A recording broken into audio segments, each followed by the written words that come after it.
ยุเฮอริเคนขั้นสูงสุดมีเส้นผ่าศูนย์กลางครอบคลุมอาณาเขตกว้างใหญ่กว่า 800 กิโลเมตร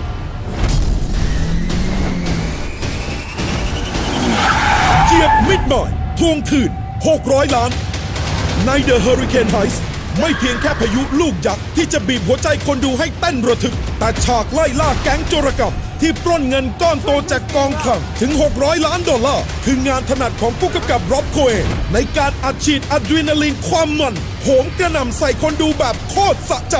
และพระเอกในการพาคนดูทะยานไปข้างหน้าคือเจ้ารถ The Dominator ซูเปอร์ทรัคต้านพายุคู่ใจนักล่าพายุที่รับบทโดยโทบี้แคปเบลจาก Warcraft มีกำลังขับเคลื่อนถึง 1,000 แรงม้าหุ้มด้วยเกราะกันกระสุนและติดตั้งเทคโนโลยีดาวเทียมชั้นสูงเพื่อดักจับเฮอริเคน Well, I wanted the Dominator, and then I was looking at like illustrations of tanks, of military tanks of the future, and some of the designs for future tanks were really cool and promising, and I built off of that. I had been sent picture after picture from Robert of what the Dominator was, but it was in drawing form.